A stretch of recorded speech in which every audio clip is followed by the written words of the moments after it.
అంటే the first step is data collection. So, intermediate first year, second year డేటాను తీసుకొని మీకు కాల్సొస్తాయి. స్టూడెంట్స్ కాల్సొస్తాయి.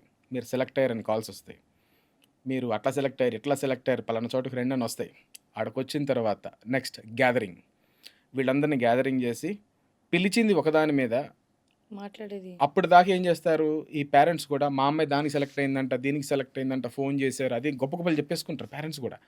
ఆడికెళ్ళిన తర్వాత వెనక్కి తగ్గితే ఆడేమనుకుంటాడో అని ఒకటి, ఈ పిల్లలకు కూడా మా నాన్నకి తెలుసో లేదో నాకు ఇష్టం కదా అని వాళ్ళకి తెలిసి తెలియని ఒకటి.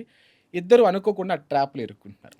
సో, మాక్సిమం ఇంటర్మీడియేట్ కంప్లీట్ చేసిన ఇంటర్మీడియేట్ వాళ్ళ వాళ్ళదే ఈ మీదకి. టార్గెట్ ఎక్కువగా టార్గెట్ ఉంది. ఎక్కువైంది. అండ్ విలేజ్‌లో ఉన్న పీపుల్ మీద ఎక్కువ టార్గెట్ అయింది. ఆ తర్వాత గ్యాదరింగ్ అయిపోయిన తర్వాత ఒక అన్‌వాంటెడ్ మనకు అవసరం లేదు. అట్లాంటి స్క్రీనింగ్ చేయాల్సిన అవసరం లేదు. అంటే ఏంటి? మీ ఆధార్ కార్డ్ చెక్ చేసేదేందండి స్క్రీనింగ్‌లో? ఆధార్ కార్డ్ చెక్ చేసేదేందండి? నంబర్ వాళ్ళకంతే కొడితే వచ్చిద్ది. తెలుసేమో. ఆధార్ కార్డ్ సెంటర్‌కెళ్ళి నంబర్ కొడితే వస్తది. అంటే అది వాళ్ళు నీకు యాక్సెస్ ఎలా ఇస్తారు బయటోళ్ళకి? ఆ ఆధార్ కార్డ్ వెరిఫికేషన్ ఏంటి? సీరియస్‌లీ ఆధార్ సర్టిఫికేట్స్ కార్డే వెరిఫికేషనా ఆధార్ అసలు? కార్డ్ వెరిఫికేషన్ ఏంటి? సర్టిఫికేట్ వెరిఫికేషన్ ఏంటి? ఆ లోపలికెళ్ళి ఏయో 2, 3 క్వెషన్‌లు అడుగుతారు. వీడు కట్టగలడా లేదా? వీడు భయపడుతున్నాడా లేదా? ఈ ఈ వే ఆఫ్ స్క్రీనింగ్ చేయడం. ఈ వే ఆఫ్ స్క్రీనింగ్ చేసిన తర్వాత మీకు తర్వాత ఇంకొక మంచి జోక్ ఒకటి చెప్తాను. ఇప్పుడు 50 మెంబర్స్ ఈ గ్యాదరింగ్‌లో స్క్రీనింగ్ ప్రోగ్రామ్.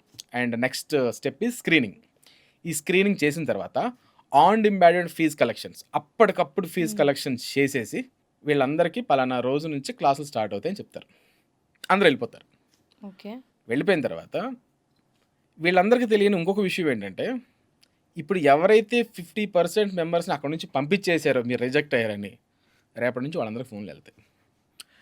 ఏవండీ నిన్న కొంతమంది పిల్లలొచ్చారు గదా! అందులో ఒక నలుగురు, ఐదుగురిని అబ్బాయిలని అప్ టు ద మార్క్ లేరని వాళ్ళని తీసేసాము. సో, ఇంకొక్క సీటే ఖాళీ ఉంది. అది మీ అబ్బాయికుందని మళ్ళీ మిగతా 50% అందరికి మళ్ళీ ఫోన్‌లెళ్తాయి. సో, వీళ్ళేం జేస్తారు, ఒక సీటే మిగిలింది, ఒక సీటే మిగిలిందంటే ఇంకా అట్లా జాయిన్ అవుతారు.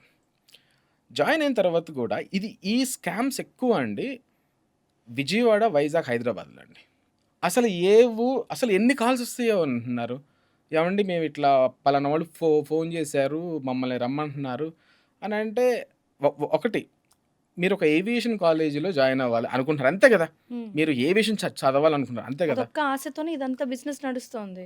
సీరియస్‌లీ. ఆ! మీరు చెప్పిన దాని జస్ట్ ప్రకారం. ఒక గూగుల్‌లో కొట్టండి. అకాడమీస్‌కెళ్ళండి.